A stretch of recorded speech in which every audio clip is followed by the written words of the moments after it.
Rich nigga, po nigga, house nigga, field nigga. Welcome, world. This is my brother and me.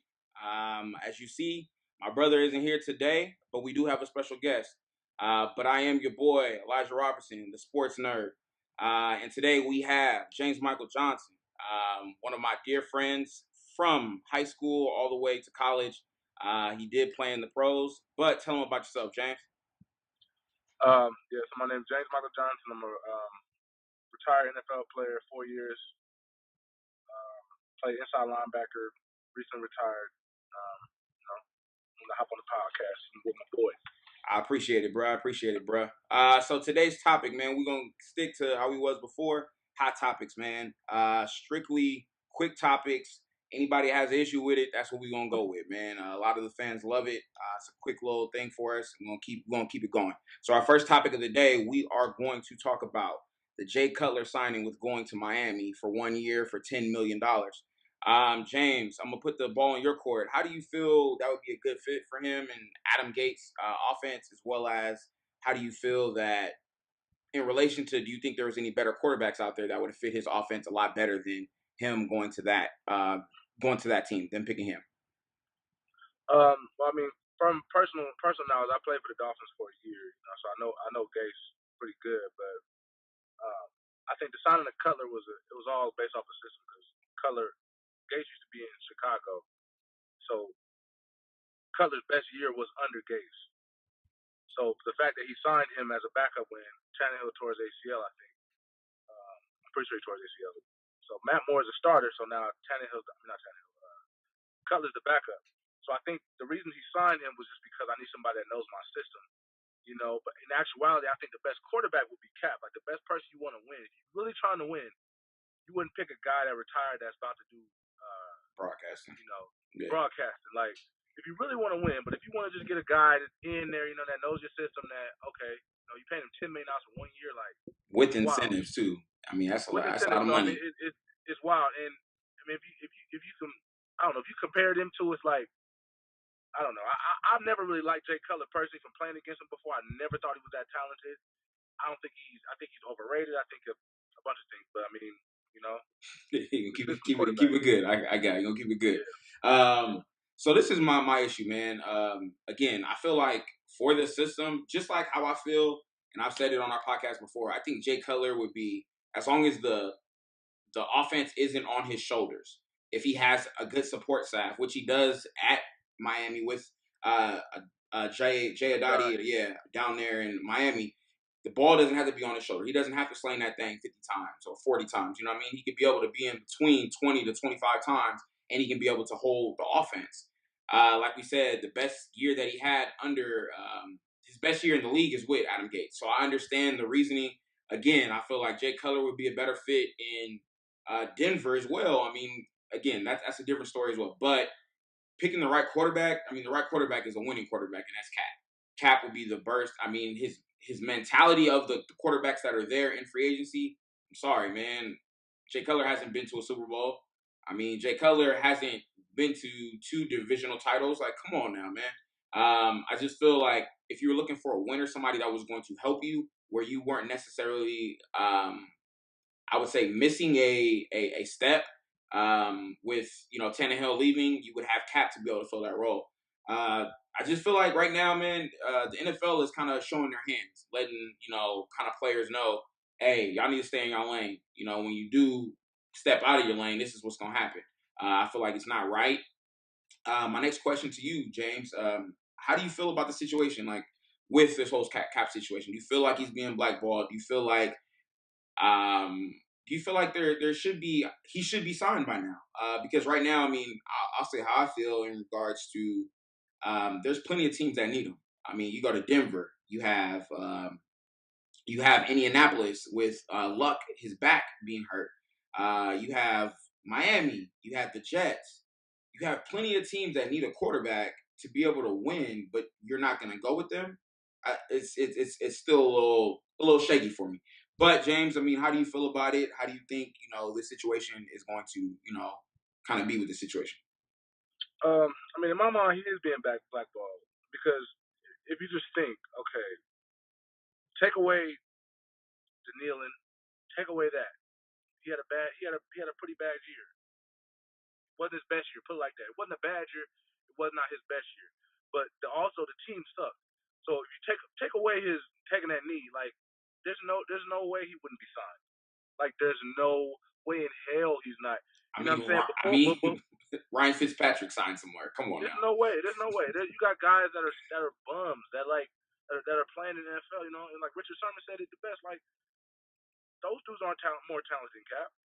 You can name 10 quarterbacks in the league that are playing that aren't as talented as Cap physically, mentally, none of that. You know, the man played in the Super Bowl with a really good team, and it goes to show you that when you have a really good team, you know what I'm saying, your quarterback can take you further. But if you have a really bad team, and your quarterback's average, you know, you're not gonna do anything. You know, so period. But I believe in being blackballed, and you know, that's happened before. There was a guy in the NBA that got blackballed. His name was Abdul something. He was he was Muslim, but he got blackballed for what he did during the national anthem and things like that. And he was one of all NBA like defensive players. He's like a really good player, you know. So it happens, man. The NFL is run by people who are really, really, really wealthy. You know what I'm saying? Like for instance, like I was in Miami. I took a visit up to Mr. Ross. He owns a Dolphin. He took us up to his business in Manhattan, New York, and I saw like real money, like not like players get salary money. Like I'm talking about oil billionaire money. Call that oil money. Yeah, billionaire money, and them dudes care about money. You know what I'm saying? They care about making money. You know, so I just don't think that. I don't know. It's hard for me to think that okay, the reason why you don't want Cap here because you really want to win. You know, if you wanted to win, you would have had the man on the team. Like period. Like he's talented. You know, whatever. So and then what trips me out is sometimes people like question the fact that he wants to play. Like they'll be like, does he even want to play football? Like, come on now. Like, why should he have to come out and say he wants to play football? Nobody does that. You know what I'm saying? Nobody comes out and says, yeah, I want to play. If he didn't want to play, he would have retired. You know what I'm saying? So he shouldn't have to come out. The fact that you need him to come out to say, yeah, I want to play football, or yeah, football is important to me. Like, come on now. Like, and then other players going around telling them, hey, you should quiet down your activism. Like, come on now. Like, that's basically telling him he needs to cut his hair and wear a suit and remove his tattoos. Like, come on now. Like, it's a trip. The same players that was doing the same thing is talking about this and that. I mean, two felons. We're gonna talk about two felons with Ray Lewis and Michael Vick. You know, bothly saying, "Hey, you should change the way you act." Yeah. But that's something. The thing, though. That's the thing. Like Mike Vick had to change how he acted. You had a felony, because you were a felon. You went to jail. You know what I'm saying? You murdered animals. You went to jail. You did some stupid stuff. Like, you know what I'm saying? You're a real idiot to do that. That was just stupidity. And then you're gonna like Cap is nowhere in that realm. You know what I'm saying? He didn't hurt nobody. He didn't hurt no animals. He might have hurt some people's feelings. That's about it. That's it. So I mean, Ray Lewis to me. I mean, I've already called Ray Lewis. I'm keeping my comments. It's crazy to me. Like, you know what I'm saying? Like Ray Lewis was my idol growing up. Ray Lewis was like Michael Jordan to me. So it's like for me to want to criticize Ray, it's like this hard because that's my guy. Like, you know what I'm saying? I always wanted to be like him. And then it's like, but now it comes like, where you going with this, Ray? So understandable. I mean, I like I said, I got you. You know what I mean? My take on it. What do I feel, man? I feel like he is being blackballed. People say, well, it hasn't even been a year yet. He's only been, a free agent. But any other free agent would have been signed right now. How does Ryan Fitzpatrick sign a deal with somebody that quick? How does Matt Barkley sign before him? Exactly. Mike Glennon, Brian Hoyer. Come on now. How do you sign the Ravens? The Ravens go and sign an indoor quarterback, championship quarterback, whatever they want to call it, and he ends up getting a contract with the Ravens, but you don't go sign Cap. I'm not saying something is wrong with Flacco. Yeah, he might be out a few weeks, but you have a very, very suspect in Ryan Mallett as your backup. Why are you not going to bring in Cap and at least see what he can do? So at least Flacco can take off the whole preseason and he can be able to get healed for that. That's my opinion. I mean, I feel exactly how you feel, James, in regards to that. But that does lead us into our second basic question of the day of Hot Topics. How do you feel with Cap not being signed? We see a lot of things, whether that's on Facebook, we see a lot of things in regards to just having conversations, whether that's barbershop talk or whatever. You hear a lot of people saying, "Hey, man, I'm not watching the NFL until Cap gets signed." How do you think that's going to affect the NFL? Again, like you said, these are people with millions and billions of dollars. How do you think it's going to affect them? Because right now, it's not looking like it's going to affect them. Because again, this is like $1,000 to me. You know, for them again, the little money that they don't really care about because they'll be able to replace it with more money. But how do you feel about it? And just give us your take. I mean, me personally, I don't think that protesting. I mean, I'm all down to protest, but I just don't think. Honestly, I don't even watch football anyway. To be honest, other than watching some of my homies I played with, you know what I'm saying? Every once in a while I check them out, but ever since I stopped playing, I didn't really watch football. It's just wasn't what I did. But I definitely feel like the NFL is not worried about that. The NFL is a $1 billion organization. You know what I'm saying? They blackball Cap, he's out the league. They're gonna move on. You know what I'm saying? It's too much money up there to have this one thing bring down the NFL. You know what I'm saying? It's people. They're gonna move on. They're gonna move on and move past it. Period. Like it's not gonna. It might be a little bump in the road. You know what I'm saying? But it ain't gonna stop the car. Like it's gonna run. We're gonna roll right over that and That's keep true. pushing. That's at the end of the day. But I feel like personally, like I don't know. I mean, I got one of my best friends plays, and other than that, I mean, I don't really have a reason to really watch the NFL like that. I just feel like it's just sad like that would happen. You know what I mean? To somebody that I know, that somebody that's a great player. You know what I mean? It's just if people don't understand the dynamics of practicing against a quarterback like Cap. Like we would spend even if a team has a mobile quarterback on their roster, the other team has to allocate practice time to defend that quarterback. So you're taking valuable practice time. You're taking at least 20, 30 minutes every day from practice just to okay, if they put Cap in, he might do this. So we gotta be prepared. Even if you're not gonna play him. The fact that he's on the roster, it's like, okay, if he's in the game, we don't want to look like a bunch of idiots. So we got to practice for this dude. We got to know he can run the pistol, he can run his own read, he can run the option, triple option, whatever he's going to do. True. You know what I'm saying? I feel like if I knew that, I'm be like, yeah, I'll sign you making my third string quarterback just because of that, period. Just because the team's got to prepare for you. You know what I'm saying? And then it takes up valuable practice time to worry about somebody else, But I'm like, it's just valuable to me. But I don't know, man. I think he's being blackballed. I thought he was being blackballed 6 months ago. You know what I'm saying? I don't think you need to wait for the season to start. You need the season to start to know that he's being blackballed when he performed better than the quarterback that took his spot. You know what I'm saying? Was it Blaine Gabbert? He performed better than him, and Blaine Gabbert got on the team right now. Like, come on, bro. Like I said, Blaine Gabbert got signed. Trash. I mean, hey, everybody. I mean, sucks to say, everybody that is a quarterback on the Niners is trash. I mean, compared to Who's Cap. on the Rams? I mean, the Rams quarterbacks is trash. Goff. I mean, everybody beside. I mean, you can go. We're not even. There's plenty of teams. You know what I'm saying? There's at least. He's better than some starters. At least he's probably better than at least 10 starters in the league right now. In all honesty, I would take him over Tyrod if we want to be honest right now. Yeah. You know what I'm saying? It's all, but people think it's like quarterback's an important position. But if you don't have a team around that quarterback, you're gonna look bad. I mean, okay. It's like Blaine Gabbert looked bad. Cap didn't look great.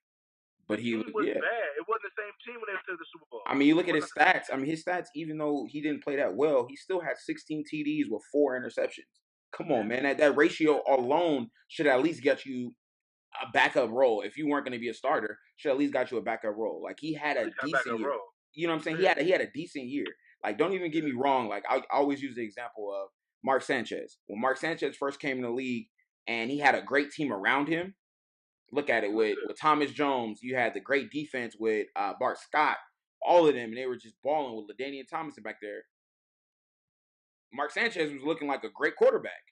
Yeah. But then when everybody started leaving, you know what I'm saying? When everybody started leaving, you get the butt fumble. True. You find out how good he really is. You know what I'm saying? So not at all. But let me add this to what you're saying. The one thing I will say, he is being blackballed, and I'm 100% behind that, 100% with that. The one thing I will say that I am disappointed in regards to Miami, in regards to other teams that are out there, even the Niners, I'm disappointed because, especially if you're an owner, why are you not going to sign him? Do you know how much backing he has right now? Not even even if you don't even talk about his ability of being a good quarterback, being a Super Bowl quarterback, or being a division-winning quarterback. We're not even going to talk about that. But just the backing that he has, you're going to sell out the majority of all your home games based upon him being there. Because one, everybody's going to want to see what he's going to do next. Two, there's a lot of support from that, from the African American community to I would say just all the diverse community backing him and the things that he believes in by seeing the oppression and stuff like that. There's not too many people that's going to help you sell out arenas, sell out stadiums. And I feel like he would be one of those. If you're thinking of an owner mindset, let me bring him in, because he's definitely going to sell it out. Whether that is the away team buying more tickets or even the home team buying a lot of the tickets, you will be able to sell out your games, especially when he was in Miami. To have the controversy that he had in regards to the Castro shirt and all that, I think Kaep, if Kaep would have got signed there, Kaep would have did an apology. You and I both know Kaep. You know what I mean? We both know his heart. We know that, again, he would apologize to that if he would have stepped into that community. But I mean, in regards to going to Indianapolis, going to the Jets, he would have sold out those stadiums. It's just just like Seattle. The Seattle coach said when they brought him in for a workout, they said he's a starter. But we don't want to sign him. He's a starter. We don't need him. He's a starter. I'm like, okay, so you telling me that man's a starter? He's a starter. Like you just said, you put him on the same level as Russell Wilson. Basically, you said he's a starter. We're looking for a backup. But then nobody wants you to bring you in as a backup? Like, you know what I'm saying? That just showed me. I mean, I already feel crap. I don't really like Pete Carroll that much anyway. Like, personally, like this the whole USC thing, how that joint went down. But I'm like, I just call bullshit on that. Like, you can't come seriously tell me to my face, oh, he's too good. We can't bring him in. Like, you know what? Get out of here. I mean, I mean that honestly, like, don't you want your backup to be good? Because if your starter falls down, you want him to come in. Come on. And you know, and Russell had all them injuries last year. And he was banged up, and you've seen the effect that it did to the team with him being banged up. So and you played against Kaep for what? I don't know, 4 years now. 4 years. You know what I'm saying? You know what Kaep do to you. So why would you not? And him and Russell are similar. They're both athletic and can throw, but it's like you don't want to bring him in. So I don't know, man. It's a trip, but that's just. And then I mean, the thing I really didn't like. Again, I mean, I'm still a Pete fan just of the USC days. I'm a big USC fan, but I didn't like the fact that you didn't even bring him in for a workout. You just brought him in to talk to him. Why? Why not work him out like you do everybody else? They want to see where his head is. They want to see. But you could do both, though, right? You could do both. You could work somebody out and still be able to talk to him. You didn't work this man out at all. Another is like this. A lot of quarterbacks get signed. People get signed in the offseason, free agency. They don't have workouts. I doubt there's too many starters who started in the league who in free agency actually had to work out for a job. It don't happen like that. I'm telling you right now. If you're a backup, yeah, you might have to work out. But if you're a starter, they see you on film. What you need to work out for? You started however many games, 11 games. They know what you do. You've been a starter for years. We don't need you to work out. And like you retired and just came off the couch. You know what I'm saying? You've been working in broadcasting. Yeah, you've been working for 5-6 years. I'm like, why didn't Jay Cutler get a workout? True, very you know true. What I'm saying? They bring him in to see where he was at because he's been sitting. You know what I'm saying? I don't know. It's crazy to me. I got you. So I will say this. We're gonna wrap that topic up, but I appreciate your insight for that, because I mean, at the end of the day, we don't see it how you do, and again, I appreciate that. But going into the last topic of the day, this is something serious, man. That we hear conversations from the young cats coming in, as well as the older cats. The older cats talk about this, and some people are worried. I think TD Terrell Davis said basically he gets worried about CTE and the causes in which it could cause for further along, and things that he gets worried about. You have younger players saying, man, I don't care, I'll rather die on the field for that, and that's just all I know. But you can see it's a different mindset with each player. You hear Martellus Bennett talking about, no, this is not all my life, man. This is not something that I'm doing for the rest of my life. I have something else planned. And, I want to continue to cherish my body, my mind and soul while I'm on the field in order for me to go. But let me ask you this, somebody that has, I believe you started playing in high school, if I'm not mistaken. One of the biggest guys that I've ever met in your sophomore year. I don't understand why I thought you were a freaking senior when I first met you. But from your high school years all the way up to your Nevada years playing in college, as well going to the pros and playing there. What are you? Let me ask you this: Are you worried? And if so, what are you worried about? Like, what is something that um what is something that you think might affect you, or has things already affected you already? That are small symptoms, but you kind of like let go, but they could be small symptoms. As well as what would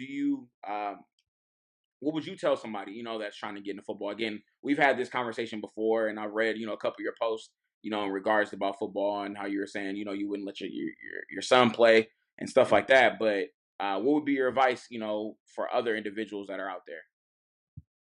Um, well, I feel like, I mean, me personally, I haven't had any symptoms, but I've been, reading up on CTE.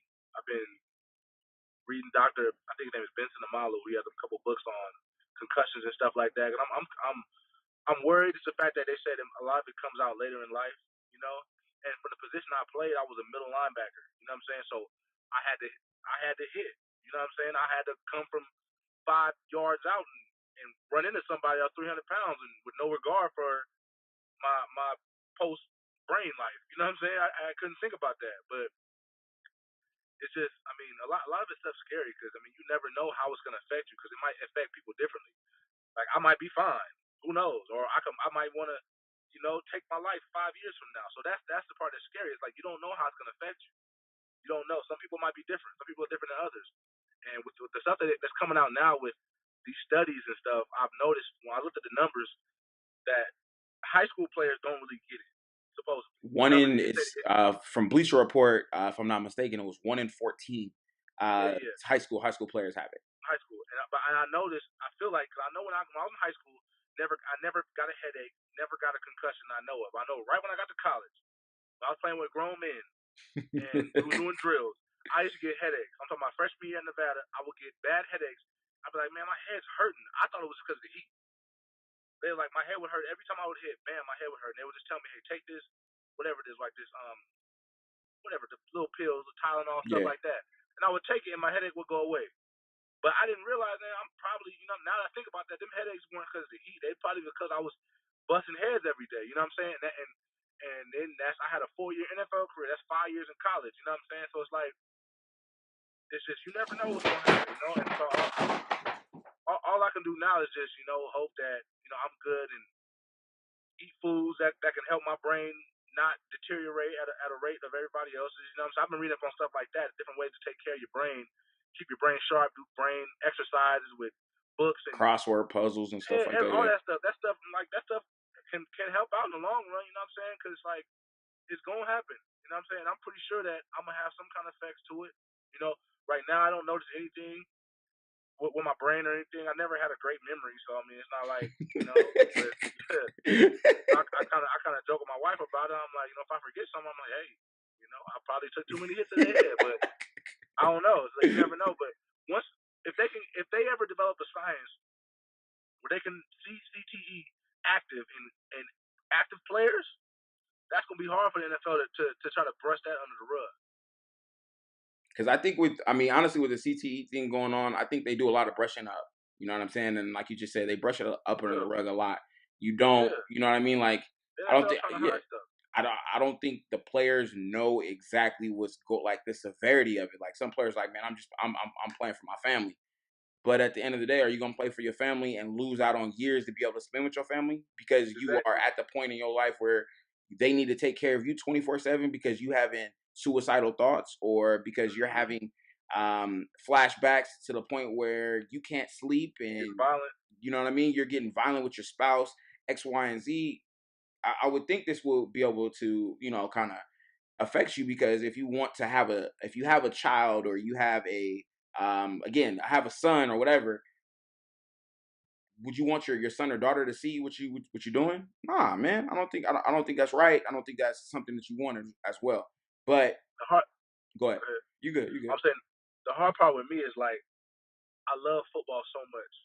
Like I love it. Like I love being out there. I love the smell of the grass. I love putting my helmet on. I love all that. So it's like my son, like, he was in the garage the other day, and I had it was like a poster of me, and he saw that. He was like, football, like, daddy, football, like, he knows that's me, that I play football or played football. You know what I'm saying? So it's like, if he comes up and he's, you know what I mean, in high school, middle school, he's like, I want to play football. It's like, I know the joy I got from football. Like, it took me places I would have never went, probably. You know what I'm saying? Taught me things I would have never of knew. You know what I'm saying? So it's like, how am I going to deny him the same pleasure that I enjoy? But at the same time, it's like, I'm going to tell him when he wants to play, I'm going to say, look, son, if you make it this far, whatever, you do this, you know what I'm saying? You can have these injuries to your brain. Hitting people every day is not how we're made. You know what I'm saying? Our brains aren't made to take hits like that. We're not Especially Rams at that speed, yeah. at that So it's like, yeah. all I can do is, hey, I'm not going to tell him he can't play. I'm going to be like, look, this is what can happen to you if you do play. We're going to watch a concussion movie. We're going to read some books about it. Oh, my You know what I'm God. saying? Like, if you do play, this could happen to you. You know what I'm saying? I'm going to give him the choice. If he wants to do it, he does it. But I didn't have that choice. Nobody told me. You know what I'm saying? I didn't know it was. I always thought, you know what I'm saying? It probably ain't the best thing to be hitting people full speed with my head. And everybody knows that. Yeah. Like, everybody knows it. Anybody telling you that you should go bang heads with people. So I'm going to give him that knowledge. And if he wants to play, I want to be the one to coach him. You know what I'm saying? I'm not going to sit here and push him off of somebody and let him do some crazy drill to get kids hurt. I'm not saying all coaches do that, but there are coaches out there that do that. But, you know, that's all you can really do is try to educate them. And really, I just feel like I didn't really have a whole lot of other things I wanted to do. You know what I'm saying? I'm not trying to blame my parents, but I didn't have a lot of other aspirations other than football when I was little. When I was in high school, all I wanted to do was play football. I didn't want to own a business. I didn't want to. You hated track and field. I mean, but you did it anyway. Yeah. Even outside of sports, I'm talking about. Yeah. I didn't want to do anything else. I didn't want to. I didn't want to be an actor. I didn't want to. I don't know, be a construction worker. All I want to do is football. So I'm gonna encourage my son to be like, hey, there's other things in life other than this. Like that one player, I forgot his name. He came out and was like, I die for this. Yeah, I Like, think that why was would you die for this? it was a safety from the Jets, and I can't think of the one they just drafted. If I'm not mistaken. I can't think of the name top of my name top of the head right now. He came out and was like, I'll die for this. It's like, no. You know what I'm saying? You don't own any of this. The NFL is not. They don't care about you. You're They care just about the brand. that's it, man. They can get. Why would you die for this when they can get another you next year? That's like, what why would you die for this? Man, You don't I've have said the same no thing. stock in this. You don't own this. This has nothing to do with you. You're here because you're popping right now. Other than that, they'll get a new one that's popping next year. You know what I'm saying? So saying you would die for something, that's real ignorant to me because just the older I've gotten, the more I've learned about the system and how the NFL is. It's like, no, you don't even own this. It's a business, this ain't man. your business. That's it. Like, think about it, man. Period. You think about it. If your play ain't well, you know what I'm saying? Do you think you're gonna have your job? No. They're gonna get rid of you. That's it. They're gonna get rid of you. That's so it's it. like, you know what I'm saying? You seen what happened to Kaep. So it's like, why would you die for this? For this? For the NFL? You know what I'm saying? No, get you something that you own and die for that. That's just not smart. You know, the NFL is. I don't want to sound like I'm knocking the NFL because I love it and I was blessed to play for as long as I did. But it's like, you know, you got to really look at it for what it is. You know what I mean? It's $1 billion corporation, billions. You know what I'm saying? Not no millions. They're making little money. They're making a lot of money. So, and they want to keep that engine on the road at all costs.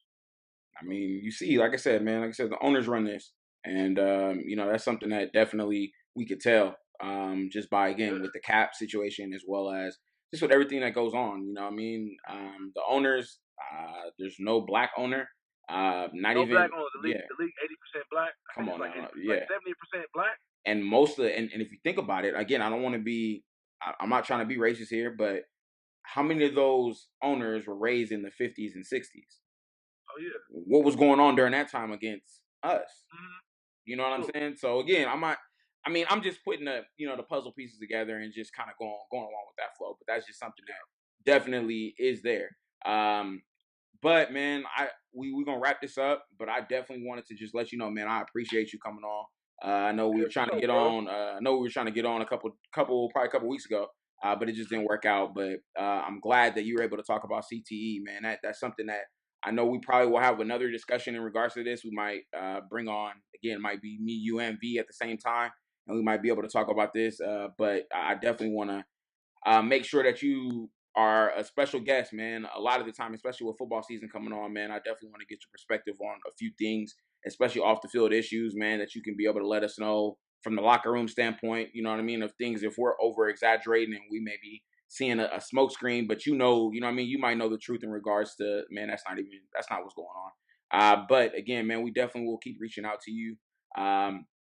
But again, man, I just want to give a shout out to our fans, man. We appreciate everybody tuning in.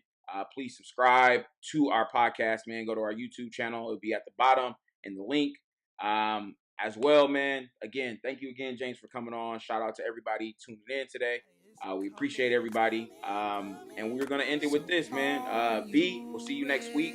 But have a good week, everybody, and we'll see y'all later.